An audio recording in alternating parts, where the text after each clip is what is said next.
मनुष्य का मन बड़ा विचित्र होता है, कल्पना में ही विकास करता है, संपन्न भविष्य का स्वप्न देखता है और कल्पना में ही जो नहीं हुआ उससे भय खाता है। और यही भय मनुष्य का सबसे बड़ा शत्रु है। हमारे भविष्य के मार्ग में, हमारे आनंद के मार्ग में सबसे बड़ी बाधा है। अब आप लोग मुझसे पूछेंगे कि इसका तोड़ क्या है, भय से मुक्ति कैसे पाई जाए?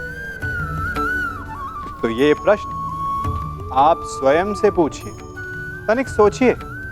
जब आप एक सुंदर भविष्य की कामना करते हैं तो उसे पाने के लिए आप परिश्रम करते हैं ना? ठीक उसी प्रकार भय से मुक्ति पाने के लिए आप उससे लड़ जाएं और उसका निवारण आपको स्वतः ही मिल जाएगा। इसलिए जब भी भय आपको सताए तो उससे भागे नहीं, उससे घबराए नहीं, क्योंकि भय का काम ही होता है आपको भयभीत करना। इसलिए जब भी भय आप पर आक्रमण करे तो आप भी उस पर पहले ही आक्रमण कर दें। आज मुझे साक्ष्य चाहिए कि कर्ण श्रेष्ठ क्यों है। मैं तुम्हें सिद्ध करके दिखाता हूं, कदाचित उसके पश्चात तुम्हें विश्वास हो जाए। यदि फिर भी विश्वास ना हुआ तो? मैं वचन देता हूं पार्थ, कर्ण की प्रशंसा तो दूर, तुम्हारे समक्ष उसका नाम तक नहीं लूंगा। मैं परीक्षा के लिए तैयार हूं माता।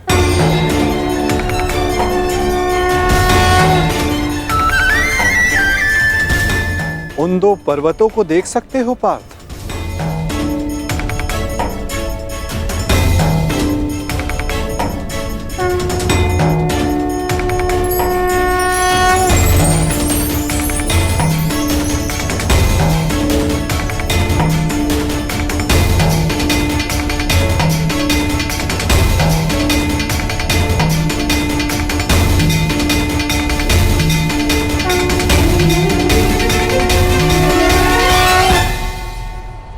स्वर्ण पर्वत? हाँ पार्थ, अब ये दोनों पर्वत स्वर्ण में परिवर्तित हो चुके हैं।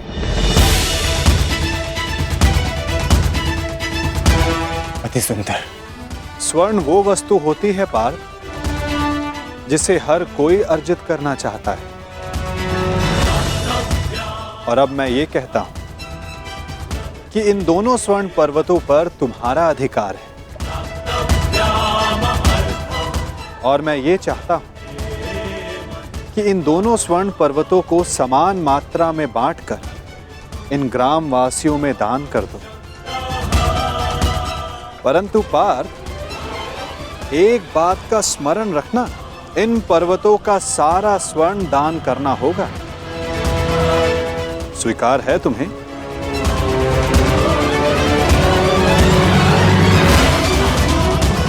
मुझे स्वीकार। आज्ञा दीजिए मां। ग्रामवासियों,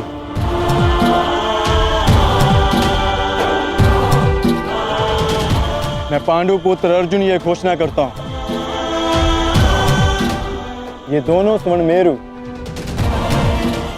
समान मात्रा में विभाजित करके आप सबको दान में दिए जाएंगे।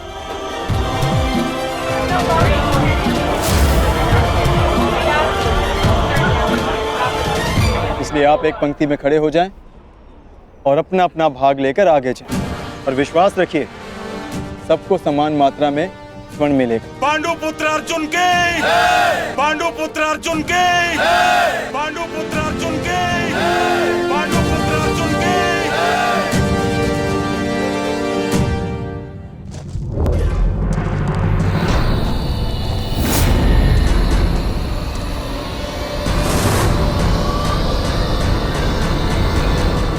ये क्या है पुत्र? अब कौन सी समस्या उठा लाए अपने कंधे पर? हाँ बार्बरिक, कौन है ये? और इनकी ये दशा किसने की? चिंता ना करो माता, ये केवल मूर्छित ही हुए हैं। परंतु कैसे? बस ये मुझे चुनौती देने की भूल कर बैठे। मुख से तो ये मूर्ख नहीं लगते, पर कार्य मूर्खों वाला कर बैठे।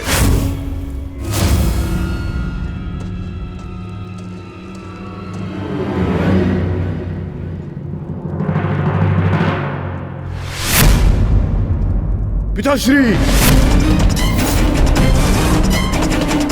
पिताश्री, पिताश्री, पिताश्री, पिताश्री, मारवी पानी लेके आओ। क्या हुआ पिताश्री? क्या हुआ? ये क्या अनर्थ कर डाला तुमने? तुम्हें पता भी है ये कौन है? ये पिताश्री है मेरे, तुम्हारे पितामह मध्य पांडव महाबली भीम है ये, जिनका सम्मान करना चाहिए उन पर प्रहार कर उनको अपमानित कर दिया। लज्जा आती है मुझे कि तुम मेरे पुत्र हो। हाँ, जो तुमने किया वो मूर्खता नहीं, पाप है।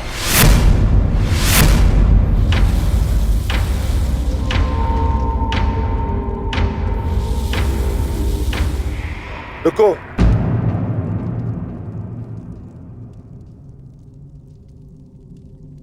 पिताश्री, मैं अपने मूर्ख पुत्र की ओर से क्षमा मांगता हूं।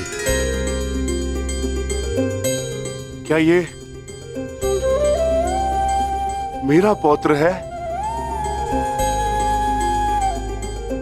प्राणिपात पितामह, अपनी उद्दंडता पर मैं लज्जित हूं।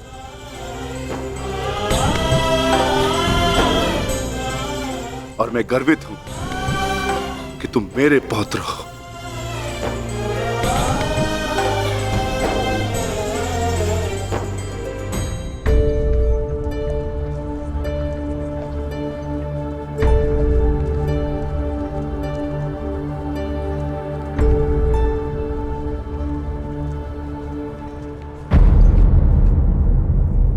जिस भीम को जरासंध भी परास्त नहीं कर पाया, उसे धूल चटाकर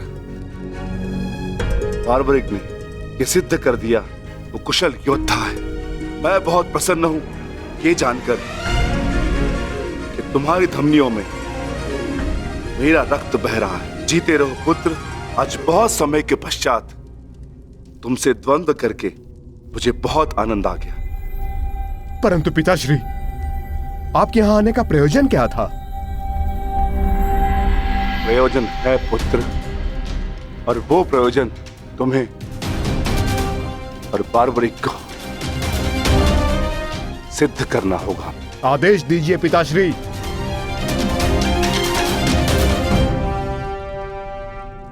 कौरवों और हमारे मध्य महायुद्ध आरंभ होने वाला है। तुम मेरे वंश के वीर हो। हमारे पक्ष को शक्तिशाली बनाने के लिए मुझे इस महायुद्ध में मेरे परिवार की आवश्यकता है। मुझे मेरे कुशल और बलवान पुत्र और पौत्र की आवश्यकता है। क्या तुम मेरा साथ दोगे? हम आपके आदेश के अनुपालन के लिए प्रस्तुत हैं पितामह। इस युद्ध में आपके लिए प्राण देना हमारे लिए गर्व की बात होगी। मेरा परिवार मेरे साथ है तो इस महायुद्ध में हमारी विजय निश्चित है।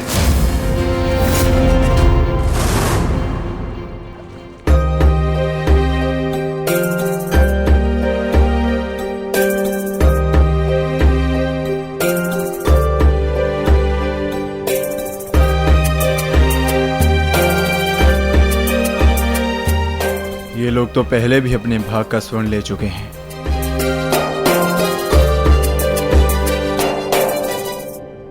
ये लीजिए माते। पुत्र,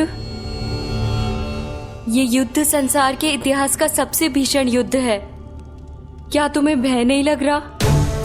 माते, क्या आपको अपने पुत्र पर विश्वास नहीं है? मैं एक योद्धा हूँ और मेरा जन्म एक दैत्य परिवार में हुआ है। युद्ध से भयभीत होना न एक योद्धा का धर्म है और न ही दैत्य का गुण। आपके पुत्र का कौशल युद्ध में निसंदेह महत्वपूर्ण साबित होगा। मैं नहीं जानता कि कौन उचित है और कौन अनुचित, कौन दोषी और कौन पीड़ित। मैं युद्ध लड़ूंगा तो केवल न्याय के लिए। अपने रण कौशल, प्रतिभा और साहस से सबको आश्चर्यचकित कर देगा आपका पुत्र। मुझे तुम पर गर्व है पुत्र। मैंने स्वयं को वचन दिया है माते कि युद्ध में मैं निर्बल पक्ष की ओर से ही लड़ूंगा। चलें पुत्र। अवश्य पिताश्री।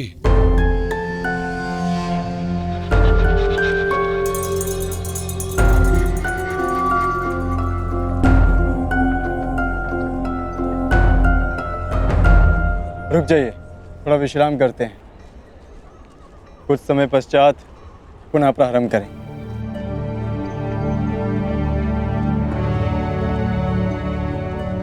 क्षमा चाहता हूं माधव, परंतु मैं ये जानना चाहता हूं कि आपकी ये परीक्षा कब समाप्त होगी। अभी तक तो मैं आधा पर्वत भी नहीं बांध पाया और थकान सा अनुभव कर रहा हूं। पार्थ, अभी तो तुम्हारी परीक्षा का आरंभ हुआ है और तुम इतना शीघ्र थक गए। थक तो मैं गया ही हूं माधव, परंतु पराजय स्वीकार नहीं करूंगा। क्षमा चाहता हूं माधव, परंतु अभी तक मुझे आपकी इस परीक्षा में आपका उद्देश्य समझ नहीं आया। ठीक है पार्थ, मैं तुम्हें अपना उद्देश्य बताता हूं। इस कहानी का दूसरा कोण तुम्हारे समक्ष लाता हूं। अब तुम्हें स्वर्ण नहीं बांटना है, बस यहां खड़े रहकर जो कुछ भी घटित होगा उसका साक्षी बनना है।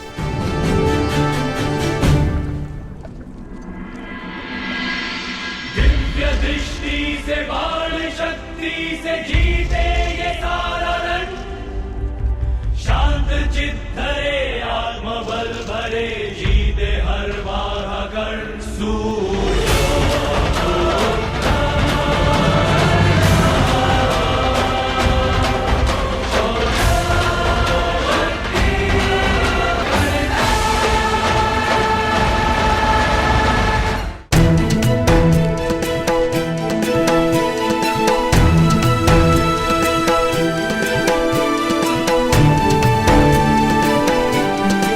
प्रणिपात वासुदेव।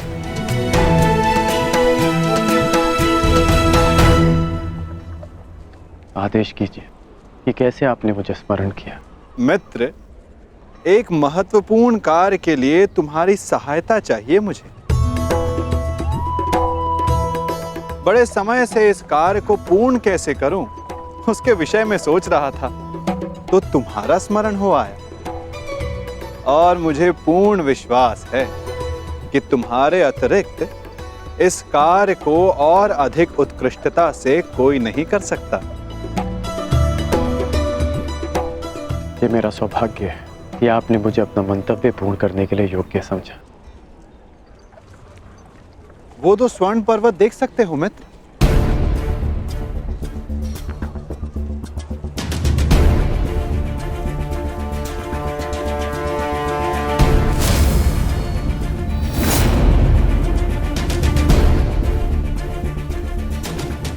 अब इन स्वर्ण पर्वतों पर तुम्हारा अधिकार है और मैं चाहता हूं कि इन स्वर्ण पर्वतों को तुम समान मात्रा में बांटकर इन ग्राम वासियों में दान कर दो। परंतु एक बात का स्मरण रखना मित्र, इन दोनों स्वर्ण पर्वतों का सारा स्वर्ण दान करना होगा। क्यों आदेश वासुदेव।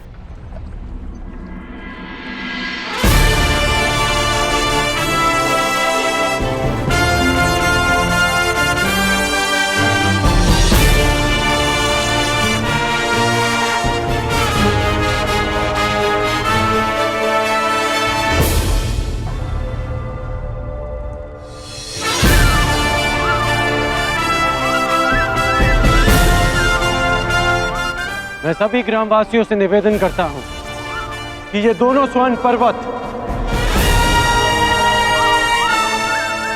अब आपके अधीन है। आप सब जाकर इस सारे स्वर्ण को आपस में समान भाग में बांट लें।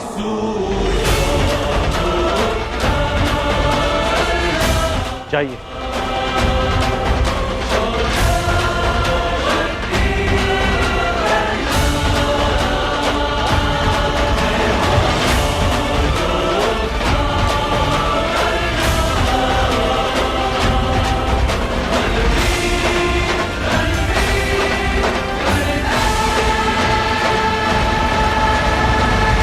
प्रणिपात।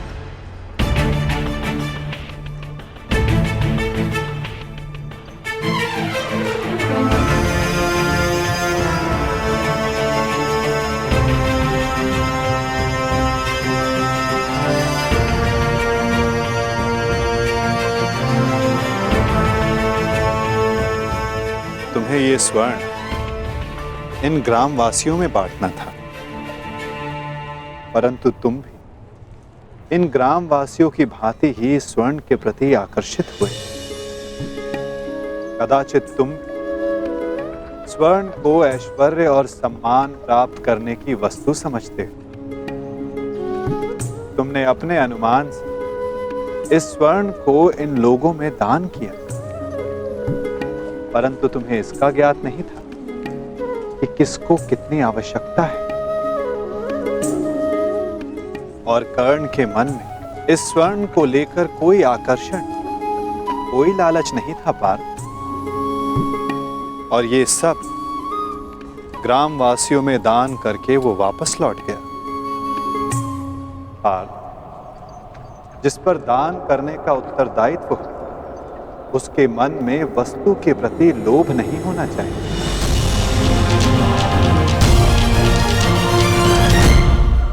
तुम्हारे मन में ये इच्छा थी कि तुम्हारा न्याय पूर्वक ये स्वर्ण दान करने के लिए ये लोग तुम्हारी प्रशंसा करें। और कर्ण के मन में केवल कर्म करने की इच्छा थी पार्थ, फल पाने की नहीं। ये वितरांग गुण, ये विरक्ति मनुष्य का लक्ष्य पाने की, उसका दान करने के संकल्प को दर्शाता है।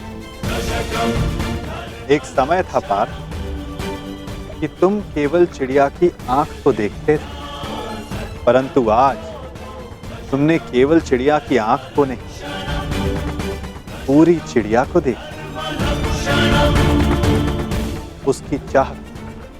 उसकी चाह पूर्ण करने की राह को देखा।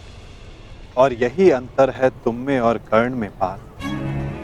वही अंतर जो एक सामान्य मनुष्य और विशेष मनुष्य में होता है। मैं आपका तात्पर्य समझ गया माता, और ये भी समझ गया कि आपके हृदय में कर्ण का स्थान मेरे स्थान से ऊपर क्यों है। नहीं पार्थ, ऐसा नहीं है। तुम भी मेरे लिए अत्यधिक प्रिय हो, परंतु जैसा कि मैंने पहले भी कहा, जितना प्रेम, जितना सम्मान मेरे हृदय में कर्ण के लिए, उतना ही प्रेम, उतना ही सम्मान तुम्हारे लिए भी मेरे हृदय में है पार्थ। परंतु कर्ण के प्रति मैं तुम्हारा दृष्टिकोण बदलना चाहता हूं। जिस प्रकार, जिस दृष्टि से मैं कर्ण को देखता हूं, उसी दृष्टि से तुम्हें भी दिखलाना चाहता हूं पार्थ। मैं तुम्हें केवल ये बताना चाहता था पार्थ कि क्यों कर्ण को दानवीर कर्ण के नाम से जाना जाता है। मैं समझ गया माता, आप धन्य हैं।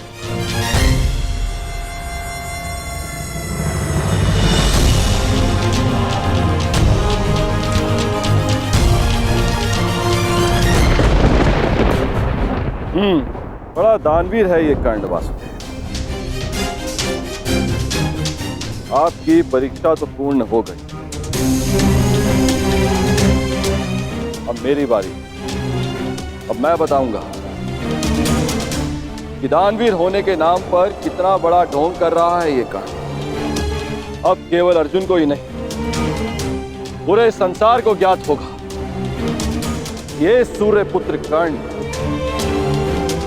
कितना महान दानवीर है।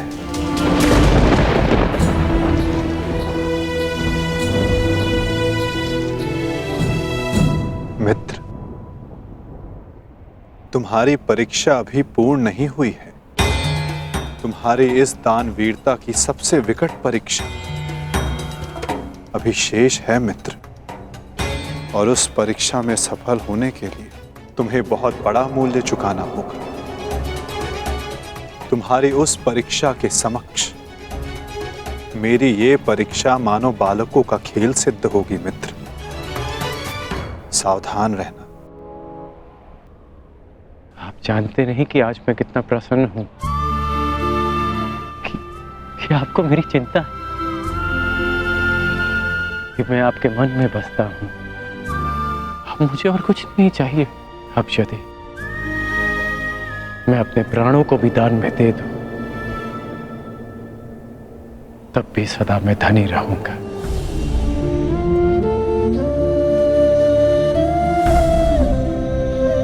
बड़ी बात वासुदेव।